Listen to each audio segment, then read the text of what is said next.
recap very quickly. It was a pretty good show. A lot of good story build and everything, and we are getting some big matches now at Elimination Chamber. Can't lie, I think Elimination Chamber looks a lot better than what they're building WrestleMania to be right now. Because we're gonna get Sami Zayn versus Kevin Owens, which isn't gonna be a normal match. It's gonna be an unsanctioned match, which means weapons, steel chairs, trash cans, tables, ladders, possible like ropes and stuff, chains. It could be crazy, like in their street fights back in Toronto years ago. So I'm very excited to see what they do with that match. Sammy was like, I'm not leaving the damn ring until you give me the match. Adam Pearce was like, fine, you want the match. It's not official, it's unsanctioned. I think it's been a long time since we've had an unsanctioned match. I would say I see Randy Orton returning, maybe to punt kick Kevin Owens. I'm not sure who I think wins a match because Sammy could win, but I think Kevin needs to win more because he's obviously lost 2 or 3 times now to Cody. But we'll see. I'm very excited for that match to happen though.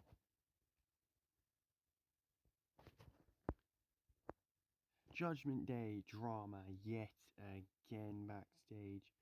Dominic and Liv were talking about, okay, we might need a new member. All this. Raquel's got a big match tonight. Finn Balor's got his big match tonight against Seth Rollins. And in the end, I guess we kind of knew it was going to happen. I kind of thought maybe Raquel would someone put out a shock win against Roxanne Perez. But luckily, I would say that didn't happen because I needed to see Roxanne in the chamber. They didn't really talk about the fact of them being the ones who attacked Jade Cargill, although later in the show they had an interview with Kathy Kelly basically saying if we did do it, we wouldn't really care. Um, there's definitely cracks in this group. This group is definitely ending very soon. I think we're going to have Liv, Dom and Raquel go on by themselves, but I believe it kind of got stalled because of JD's injury. I would say the new member could be Aleister Black. Could be him returning. But yeah, there's always been issues with this group.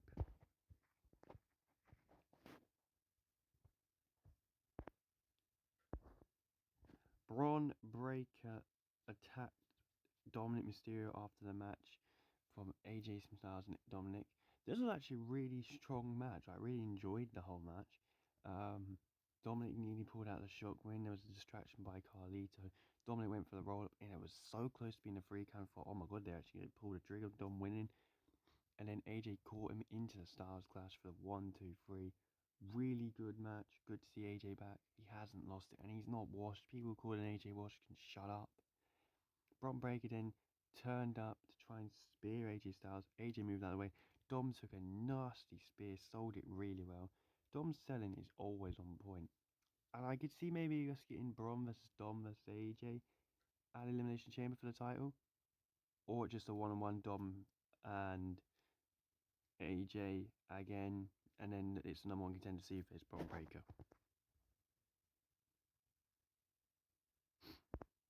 Dakota Kai defeated Ivy to qualify to face Lyra Valkyria for the Women's Intercontinental Championship. That's going to be interesting to see. Will Dakota get the win this time? I would say probably. I don't think we would have had Dakota win if they're not going to have Dakota beat Lyra this time. It's good to see they're finally remembering they have got mid-card Women's Championships on the roster again.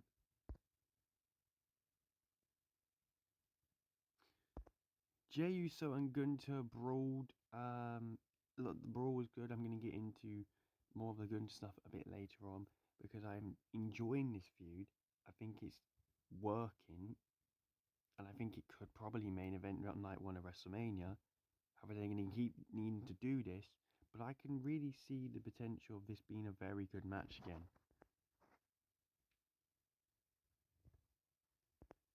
Penta defeated Pete Dunne in a really good match. Pete Dunne is very underrated in the ring. Ludwig Kaiser tried to get involved each time, but Pete was like, no, get out of my business, all this stuff. I really enjoyed the match. Penta's on a great run. I would love to see Penta versus Bron Breakker as well, but I don't know because I'm torn between Bron versus AJ, Bron versus Penta. Maybe we do a triple threat at WrestleMania between them three. I don't think Bron Breakker's dropping the Intercontinental Championship yet. I think he needs to have a better run in this first run because he lost it pretty quickly to Jey Uso. And Penta's a fantastic wrestler. Maybe we're going to see a triple threat between Penta, Ludwig, and Pete Dunne. Because it looks like Pete Dunne doesn't want to be helped by Ludwig Kaiser, which is interesting. Then it started all brawling, and Penta hit a suicide dive over the top rope. Penta, I'm all here for. Be there every week. He's really good in the ring, Penta. Thankfully, Roxanne Perez defeated Raquel. Now, I was quite worried during this match because I thought, oh shit, Roxanne was actually going to lose. Raquel would reverse the Pop Rocks. Bianca Belair and Naomi No came and cost Liv Morgan from interfering. Basically saying, we know you did it, we know you attacked Jade. I don't buy it. I don't get it. I don't think she did attack Jade. I still think it was Naomi or Bianca who did it. Then again, it could just be, we're going to give it to Liv and Raquel did it because we don't know what to do with the story. It's going to be interesting when Jade returns. Because obviously you've got Naomi in the chamber and you've got Bianca in the chamber. Does Jade return to the chamber to cost both of them the match? Could Roxanne win the chamber? I think there's a possibility Roxanne could win the chamber and maybe face Rhea and Io Sky. Because I could see that happening. I really could see that happening. But this was a decent match. Yeah, Raquel did her bit, but Roxanne was the one carrying. Roxanne deservedly gets to the chamber. So yeah, there was a backstage interview between Kathy Kelly talking to Raquel Rodriguez and Liv Morgan saying, did you attack Jade Cargo? And they were like, well, you saw the footage, we were just walking away. Make of that what you think. I don't think they did it. I really don't. If they did, or if the story path is to them saying, yeah, they did it, that would really suck. I don't think it would make any sense. It would be a pretty boring, like, kind of, oh yeah, we're just going to say they did it because we can't be asked to figure out anything else. Now, what's the point? I don't really see the point in that. And then Jey Uso was kind of mocked by the New Day backstage. I thought Kofi was actually being a nice person, like talking about Kofi Mania. But Jey makes a very good point. There would never have been Kofi Mania without the Usos forfeiting the match. Very good, like, little promo backstage. I'm very happy about this Jey push, though. And in the main event, Seth Rollins was facing off against Finn Balor to see who would go to the Elimination Chamber. This match actually got me. I thought at one point Finn was going to win because he kicked out the pedigree, which looked like a 3. Then he reversed like his superplex on the top rope, hit the coup de grace for almost a 3 count. Seth then rolled him. That was 2. Then they went into a crossface. Both of them went into a crossface. And then there was another great reversal. And then bang, the stomp. Seth goes to the chamber. So the men's chamber is Damian Priest. It's alright. Logan Paul. He's a knob, but he's a great wrestler. John Cena. Will be interesting to see how he goes. CM Punk. Crazy cool. Drew McIntyre. And Seth Rollins. One of the most hyped chamber matches I think I'm going to see in a while. It would have been cool if Roman Reigns had been there. A lot of people were like thinking, oh, what if Roman cost Seth tonight on Raw? It didn't happen. There's a possibility Roman could just travel to Toronto to cost Seth, but I also don't see that happening. I think, if anything, somehow Punk's going to win the chamber. And we're going to get Punk, Cody, and Cena, because Cena will call a shot. Or it'll be the other way around. Cena wins the chamber, Punk will still call a shot. Because I'm sure Punk's getting the main event. But I don't know how you can take it now from Jey and Gunter. Because, speaking of Jey and Gunter, the build to this match is starting to get perfect. We're getting brawls every week. We're getting Jey, like, being more serious. There was no yeeting this week. He just went out and tried to beat the living daylights out of Gunter. They had to get security in there to break them all up. This was perfect. If you keep doing this weekly, people are going to start getting hooked onto this. Maybe the crowd, like the live crowd, will start being a bit annoyed they can't yeet. But you can. It's just, you just say the word. Yeah, Jey looked strong in this. Gunter looked strong in this. There was great promo between Gunter and Jey, trying to intimidate Pat McAfee, saying, do you really think Jey Uso can beat me? And I'll be honest, if I'm standing there, Gunter's telling me like, no, Ring General, you're going to win the match. Don't worry, I'm always thinking you'll win. Perfect little segment. But also before this, there was Gunter basically, who came out and entered as Jey Uso. This man is like hater of the damn year. Hater of the year. Because he just came out with the crowd entrance and everything, trying to see what the yeet was all about. It was brilliant. Gunter's like great at trolling people, but he's brilliant. Because I thought, oh, here we go, here comes Jay. Oh, it's Gunter. Oh, he's doing Jay's entrance. He even did a yeet. That was great. It would have been more funny if Gunter actually came out to Jay's music and he tried to do the yeet with the crowd, troll the crowd completely. They think Jay Uso's coming out and this Gunter comes out. It would have been perfect. But yeah, no. I'm getting on board with this match, and I think, yeah, this could main event night one. It really could. It would be a shame if Jay doesn't main event Mania, because like they've got the big moment of him hopefully winning the title. There's still doubt in my mind that Jay will lose. There's still doubt because you can't be confident with the fact Jay has lost 3 times to Gunter. One time was clean. And when I watched the King Queen in the Ring qualifier match, the referee got knocked down. And obviously the other one, the Intercontinental Championship one, Jimmy Uso, well, he rung the bell. So I think Jay would have won that match. So I don't know. I personally think Gunter versus Jey Uso just deserves to be Mania Night 1 main event. And in Night 2 you have Cody, Cena, Punk. Where do you put Seth and Roman? Because do you have Seth and Roman not main event in WrestleMania? I would say yes. Tiffany and Charlotte? Again, I would say yes. It's tough. You might need to have 3 nights of WrestleMania to figure this out. Because usually it is the Royal Rumble winners who get to main event WrestleMania. Usually. But it hasn't been the case the last 3-4 years. Because last year, Bayley didn't main event WrestleMania. It's more different for the woman. They don't normally don't have the one main event. The last woman's main event was 2019. Well, first for a singles main event.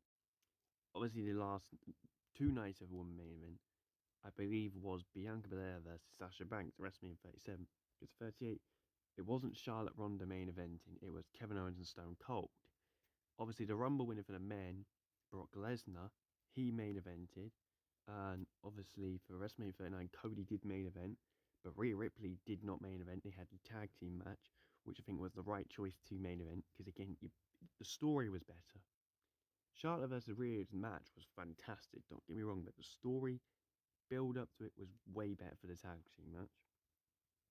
WrestleMania 40, obviously you had Rock and Roman versus Cody and Seth main event over the Women's Royal Rumble winner, which was Bayley. Yet again, the woman didn't get to main event. WrestleMania 36, you didn't have the Women's Rumble winner main event, which was Charlotte Flair. I believe it was the Boneyard match that main evented, and then obviously Drew main evented against Brock Lesnar. And in WrestleMania 35, yeah, you had Becky Lynch main event. Single WrestleManias was okay. You couldn't have the men's winner and the women's winner main event. People thought when they got 2-night WrestleManias, okay, so one night would be the women, one night would be the men. And I don't believe it's been the case since WrestleMania 37. Tiffany Charlotte will be a phenomenal match. Don't get me wrong. It depends how they can build the story up from now until then. If the story's going to be good, yeah, they could main event night 1. But then, how do you have Jay main event night 2 and not have Cody Rhodes, John Cena, CM Punk main event? I think the story for WrestleMania sheet, you've got to have Punk main event. So yeah, again, I do believe the women are not going to have the main event. So I think they need to scrap this. You're going to main event WrestleMania if you win the Rumble.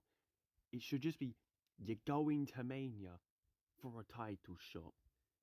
Then I think people get less annoyed because it's like everyone's going, well, you're not going to main event. It's true, you're not. Jay should main event if the story is very good. If the story between Roman Reigns and Seth Rollins is very good, that's got a chance of main eventing. If CM Punk, Cody Rhodes, John Cena, which I think they should do the match, I don't see how we can get a good story out of Cody and John Cena when there's no heel in it, unless we're turning Cena heel, which we could do. We definitely could do that. And if we do that, fair enough. I'm all here for it.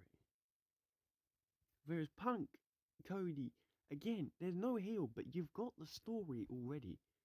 And you've kind of got, they're not heels, but they are heels. They both want to win the title. Cody's kind of corrupt by the title. But the men's division on the main roster, it doesn't have a big main heel, really, unless you got Drew McIntyre. But what's Drew doing at WrestleMania? And I swear, if Logan Paul screws CM Punk or John Cena in the chamber, I'm gonna lose my. I will lose it. I will absolutely lose it. Great wrestler, awful human being. But the last two chambers, he cost Seth Rollins, which led to him facing Seth at Mania, and he cost Randy Orton, which led to him facing Randy Orton and Kevin Owens at WrestleMania. If he cost someone again this year, just to lead to someone he faced at Mania, if I see Cena versus Logan Paul, I'm going to lose it. John Cena should not be facing Logan Paul in his final WrestleMania match. Should he beat Cody Rhodes in his final WrestleMania match? I don't know. I would rather him face Randy Orton, because I just want to see them go away at Mania. What's Randy doing? I just think he's going to turn up in the Kevin Sammy match. Then what does Sammy do at Mania? Carrying Cross? People don't want that. It's tough to probably be booking the show. But Monday Night Raw was a pretty decent show, and I guess we're starting to build up to WrestleMania now. Building more up to the Chamber, obviously. Chamber looks a lot better than Mania right now. But yeah, there's my thoughts. And I mean, it was a good show. Yeah, thank you all for watching, and I'll see you in the next one.